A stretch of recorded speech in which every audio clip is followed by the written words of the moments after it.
সুপ্রিয় দর্শক মন্ডলী, আসসালামু আলাইকুম।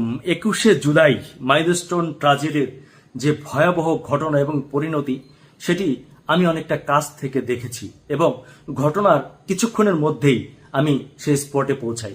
আমি জানি না দুর্ভাগ্য কিনা সৌভাগ্য, আমি যেখানে ঠিক ঘটনাটি ঘটে তার অনেকটা কাছেই 1-1.5 কিলোমিটারের মধ্যে অন্য একটি অনুষ্ঠানের শুটিং করছিলাম। তো হঠাৎ করে আমি শুনি যে আমার খুব কাছাকাছি একটি প্লেন ক্র্যাশ করেছে মাইলস্টোন স্কুল অ্যান্ড কলেজে।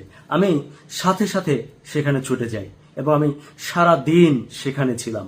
আমি গভীর রাতে বাসায় ফিরি, অর্থাৎ কিছুক্ষণ আগে বাসায় ফিরি। দর্শক মণ্ডলী, আমি সেখানে দেখেছি অনেক কিছু যেটি আপনারা দেখেননি। আমি আরো অনেক কিছু প্রত্যক্ষ করেছি। আমার কাছে মনে হয়েছে যে সকল বিষয়গুলো সকল মিডিয়ায় কিংবা সকল নিউজে আসেনি এবং আপনারা অনেকেই বিভ্রান্তির মধ্যে রয়েছেন। যেমন ধরুন, অনেকে বলছে যে এখানে আসলে 19 জন, 20 জন কিংবা 22 জন মানুষ মারা গেছে। আমি প্রথম ধাক্কায় অন্তত 12টি কিংবা তার চেয়ে বেশি লাশ পড়ে থাকতে দেখেছি এবং কিছু মানুষকে দেখেছি সে লাশগুলোকে নিয়ে যেতে এবং গুনতে। পরবর্তীতে আমরা খবর পেয়েছি আরো বেশ কয়েকটি ক্লাসরুমের মধ্যে অনেকগুলো লাশ ছিল। কিছুটা আমরা অনেক দূর থেকেই প্রত্যক্ষ করছিলাম। কোন স্টুডেন্টরা আমাদেরকে জানিয়েছে যে আমি এমন ক্লাস দেখেছি 2-3টি ক্লাসরুম, যে ক্লাসরুমের মধ্যে একজনও বেঁচে নেই, তারা সবাই নিহত হয়েছেন। কথা হচ্ছে এক একটা ক্লাসরুমে 40-50 জন স্টুডেন্ট থাকার কথা। যদি তাই হয় তাহলে লাশের সংখ্যা এত কম কিভাবে হয়? এটি নিয়ে একটি কনফিউশন দেখা দিয়েছে। তবে আমরা আশাবাদী, আমরা এখনো আশা রাখছি যে যেহেতু এখানে বাংলাদেশ সেনাবাহিনী আছে, বিমান বাহিনী আছে এবং ওনাদেরও ব্যাপক ক্ষয়ক্ষতি হয়েছে, এখানে লাশের সংখ্যা কমিয়ে দেখে হয়তো কারোরই স্বার্থ নেই। তবুও প্রত্যাশা করব যে লাশের যে সঠিক সংখ্যা সেটি নির্ধারণ করে আপনারা জাতির সামনে তুলে ধরবেন। মনে রাখবেন, তা না হলে এই জাতি কিন্তু আপনাদেরকে কাউকেই কোনোদিনও ক্ষমা করবে না। আমরা মাইলস্টোন কলেজে যতগুলো শিক্ষার্থী নিহত হয়েছে, দগ্ধ হয়েছে, স্পটে মারা গিয়েছে, হাসপাতালে মারা গিয়েছে, আমরা প্রত্যেকের পুঙ্খানুপুঙ্খভাবে রেকর্ড চাই।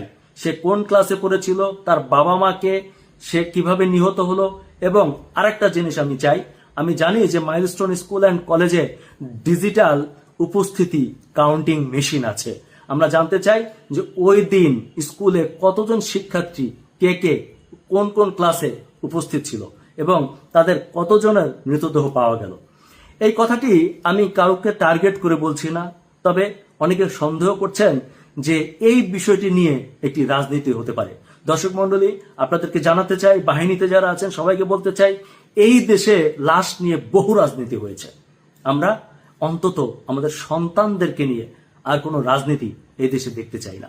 আমরা চাই যেন এটির একটি সুষ্ঠু তদন্ত রিপোর্ট আমাদের কাছে আসে এবং সত্যিকার অর্থে যারা নিহত হয়েছেন তাদের একটি তালিকা আমাদের কাছে স্পষ্ট হয়। আমরা যেন কোথাও থেকে অভিযোগ শুনি না যে এমনটি হয়নি, এমনটি হয়েছে কিংবা কম বেশি করা হয়েছে।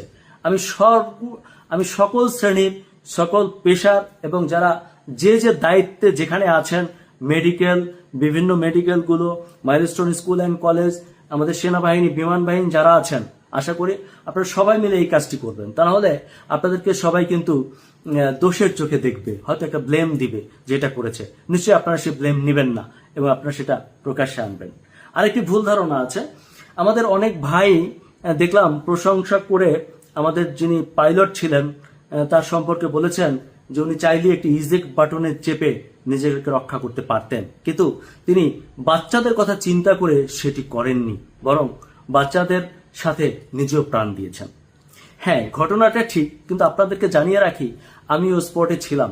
আপনাদেরকে জানিয়ে রাখি সঠিক তথ্য হচ্ছে যে পাইলট প্লেন ক্র্যাশের আগেই ইজেক্ট বাটনে চাপ দিয়েছিলেন এবং তিনি প্যারাসুট নিয়ে উপরে উঠে গিয়েছিলেন।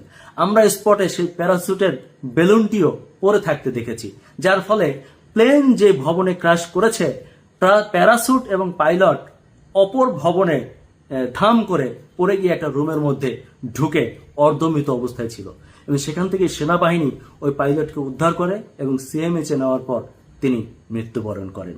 সঠিক তথ্য দিন, সঠিক তথ্যের সাথে থাকুন। ধন্যবাদ।